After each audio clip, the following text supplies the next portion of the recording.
ابتدا ہے رب ذوالجلال کے بابرکت نام سے جو دلوں کے بید خوب جانتا ہے، دیکھتی آنکھوں سنتے کانوں بند ہے ناچیز کا سلام پہنچے۔ ماں کی تعریف مکمل ہو گئی۔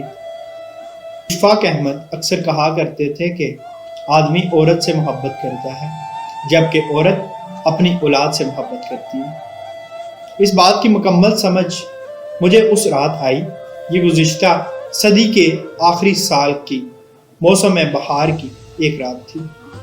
میری شادی ہوئے تقریباً 2 سال ہو گئے تھے اور بڑا بیٹا قریب 1 برس کا ہو رہا تھا۔ اس رات کمرے میں 3 لوگ تھے، میں، میرا بیٹا اور اس کی والدہ۔ 3 میں سے 2 لوگوں کو بخار تھا، مجھے کوئی 104 درجہ اور میرے بیٹے کو 101 درجہ، اگرچہ میری حالت میرے بیٹے سے کہیں زیادہ خراب تھی، تاہم میں نے یہ محسوس کیا کہ جیسے کمرے میں صرف 2 ہی لوگ ہیں، میرا بیٹا اور اس کی والدہ۔ بری طرح نظر انداز کیے جانے کے احساس نے میرے خیالات کو زیر و زبر تو بہت کیا، لیکن ادراک کے گھوڑے دوڑانے پر عقدہ یہی کھلا کہ عورت نام ہے اس ہستی کا کہ جب اس کو ممتا دیت کر دی جاتی ہے تو اس کو پھر اپنی اولاد کے سوا کچھ دکھائی نہیں دیتا، حتیٰ کہ اپنا شوہر بھی، اور خاص طور پر جب اس کی اولاد کسی مشکل میں ہو۔ اس نتیجے کے ساتھ ایک نتیجہ اور بھی نکالا میں نے، اور وہ یہ ہے کہ اگر میرے بیٹے کے درد کا درمان اس کی والدہ کی آغوش ہے تو یقیناً میرا علاج میری ماں کی آغوش ہوگی۔ اس خیال کا آنا تھا کہ میں بستر سے اٹھا اور ماں جی کے کمرے کی طرف چل پڑا۔ رات کے 2 بجے تھے، پر جو ہی میں نے ان کے کمرے کا دروازہ کھولا وہ فوراً اٹھ کر بیٹھ گئی، جیسے میرا ہی انتظار کر رہی ہوں۔ پھر کیا تھا، بالکل 1 سال کے بچے کی طرح گود میں لے لیا اور توجہ اور محبت کی اتنی ہیوی ڈوز سے میری آغوش تھراپی کی کہ میں صبح تک بالکل بلا چنگا ہو گیا۔ پھر تو جیسے میں نے اصول ہی بنا لیا، جب کبھی کسی چھوٹے بڑے مسئلے یا بیماری کا شکار ہوتا، کسی حکیم یا ڈاکٹر کے پاس جانے کے بجائے سیدھا مرکزی ممتا شفاخانہ برائے توجہ اور علاج میں پہنچ جاتا۔ وہاں پہنچ کر مجھے کچھ بھی کہنے کی ضرورت نہ پڑتی، بس میری شکل دیکھ کر ہی مسئلے کی سنگینی کا اندازہ لگا لیا جاتا۔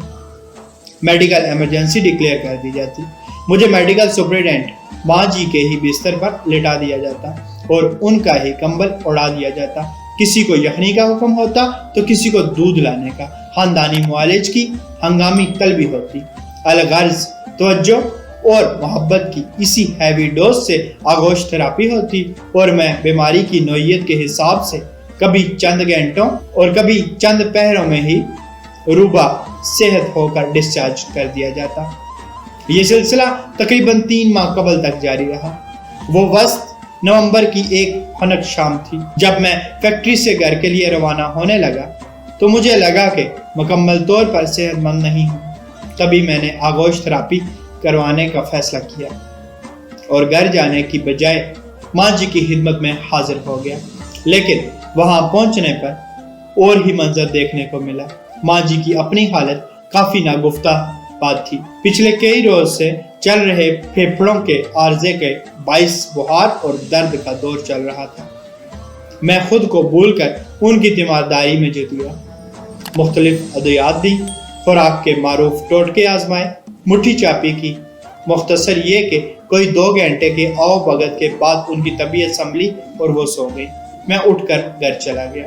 ابھی گھر پہنچے آدھا گھنٹہ ہی بمشکل گزرا ہوگا کہ فون کی گھنٹی بجی۔ دیکھا تو چھوٹے بھائی کا نمبر تھا۔ 100 طرح کے وہم ایک پل میں آ کر گزر گئے۔ جٹ سے فون اٹھایا اور چھوٹتے ہی پوچھا، بھائی سب خیریت ہے نا؟ بھائی بولا سب خیریت ہے۔ وہ اصل میں ماں جی پوچھ رہی تھی کہ آپ کی طبیعت ناساز تھی، اب کیسی ہے؟ او میرے خدایا!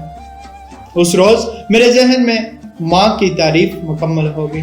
ماں وہ ہستی ہے جو اولاد کو تکلیف میں دیکھ کر اپنا دکھ اپنا آپ بھول جاتی ہے۔ اللہ پاک اپنے والدین کی خدمت کرنے کی توفیق عطا فرمائے، اپنے والدین سے محبت کرنے کی توفیق عطا فرمائے۔ اللہ پاک آسانیاں حاصل اور تقسیم کرنے کا شرف عطا فرمائے۔ آمین۔ جزاک اللہ۔